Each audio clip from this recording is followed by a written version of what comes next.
In the name of the Father, Son, Holy Spirit, one God, Amen. Happy Holy Thursday. Um, so today and tomorrow and Saturday evening, I'll talk about three things. Today we will talk about the covenant, the promise, and tomorrow we'll talk about the price that we were bought with the price, which is the blood of Jesus. And then Saturday evening, we'll talk about the reward, the fruit of that covenant, the end of that promise, which we receive in the resurrection.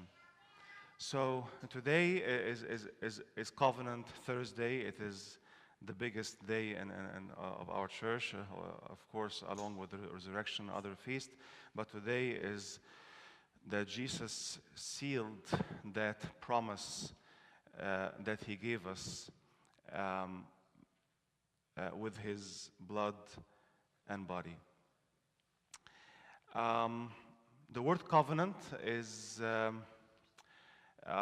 it means an agreement, a deal, a contract, a pledge, a promise, or a bond that God is entering with us. So don't take this word lightly.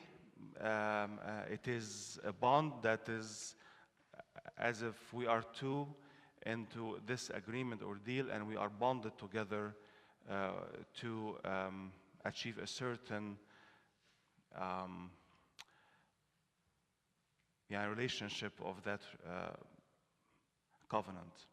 It began with Abraham, and this is also in the liturgy we will use the fraction of Abraham, and God gave Abraham many promises. He told him, I'll give you Isaac, I'll give you land, and your offspring will be like the sand of the sea and like the stars of the heaven. You won't be even able to count it. But Abraham, as many of us, as all of us human beings, we need a sign, we need something solid to assure that I will receive that promise. So God in Genesis 15, and you can read it, is that he told Abraham to bring a cow, a calf, a goat, and some other animals, and cut it from half and put the halves against each other. And then Abraham saw a vision, and it was all dark, and then when the sun had set and darkness had fallen, a smoking fire pot with a blazing torch appeared and passed between the pieces. That was the sign back then when two make any agreement. They bring an animal, they cut it, and they walk between that animal together. So God did the same. He walked with Abraham between that animal as a sign that I am serious, I mean what I say when I tell you that I will give you a son, and your offspring will be more than the seashore. On that day, the Lord made a covenant with Abram and said, to your descendants, I'll give this land. And again, Abraham got kind of weak, so God assured him again. He appeared to him, and he told me, and he told him, your deal of the covenant, your part is that you have to walk before me faithfully and be blameless. Sir amami wa kun kamilan. Then I will make my covenant between me and you will greatly increase your number. God many times gave promises and covenants to Abraham, Moses, Joseph, you name it. All the people of the Old Testament, they went into this deal, this bond with God. And today, and on this Holy Thursday, Jesus in the New Testament, he didn't need animals to slay, but he himself came and he went into covenant, into this agreement with us, and he told us, take, eat my body, which is broken for you, broken. Again, the animal broken into two pieces, and two are walking together. The same, we break the body, and we take it and we walk in it and drink of it all. This is my blood of the new covenant. It's shed for you and for many for forgiveness of sins.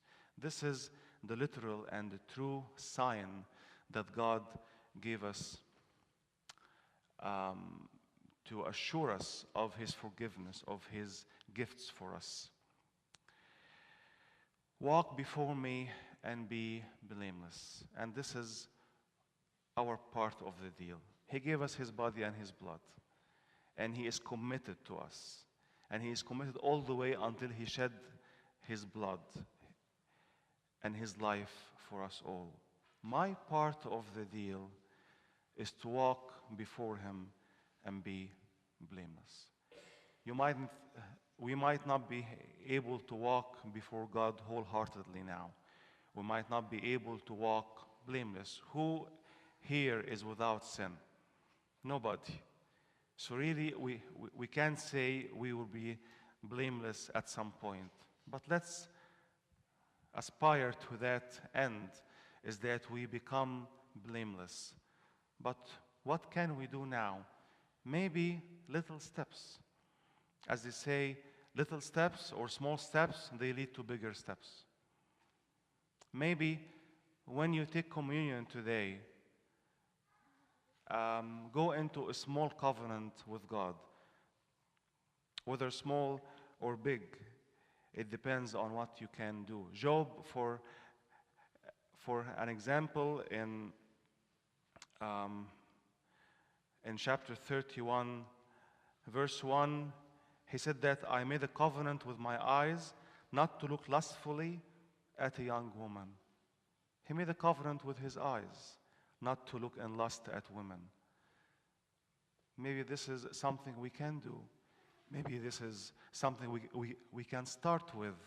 Maybe a small covenant with God that you can do the next week or the next month. Maybe you can commit to praying before going to work. Maybe you can commit to have a quiet time with God at the end of the day. This is your covenant. And again, smaller steps lead to bigger steps. Maybe down the road, maybe next month, you can enter into another covenant with God. Maybe is to give more time to the people that you love, or give more time to God in service. Do whatever that you may feel that you can commit to, but you have to hold your bargain and your part of the deal.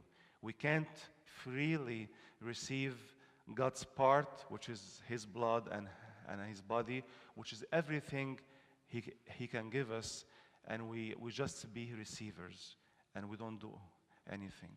Think about what you can do in order to honor the commitment that God has given you, in order to honor that covenant. We are people of the New Testament, of the new covenant. God has done his part. What about yours? Think about, and as I told you, as we have received washing of our feet today, maybe you can think about how I can wash the feet of other people. Not literally, but how to bless them, how to be a source of hope for them, a source of joy. How can I be maybe a helper to someone? How can I inspire someone? Think about not only yourself, but think about the other person.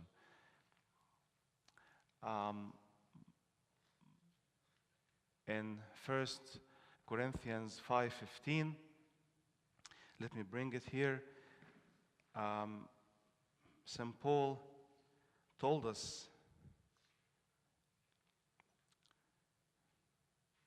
Second Corinthians 5:15, he told us that if anyone, that he died for all, that those who live should no longer live for themselves, but for him who died for them and was raised again. He died for all, but this is not the end.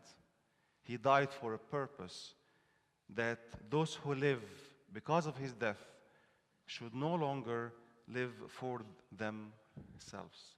And this is your part of the deal, is not to live for yourself, to walk before me and be blameless. اتخيل كده يا ربنا بيقول لك سر أمامي وكن كاملا، بالظبط زي ما قال لإبراهيم. إزاي أكون أمشي أمام الله وأسير بالكمال أمامه؟ هو مات لأجل الجميع لكي لا يعيش الأحياء فيما بعد لأنفسهم، بل الذي مات لأجلهم وقام. إزاي رب أعيش عشانك؟ فكر النهاردة وانت بتستقبل كل الأحداث اللي جاية. ما ينفعش بس استقبل وآخد واروح زي ما أنا، لكن محتاج آخد بركة وأبارك آخرين أيضا. To receive blessing and bless other people. Think about how you can live no longer for yourself. This is the ultimate praise that we can give God for everything that He has done us. To Him all glory forever.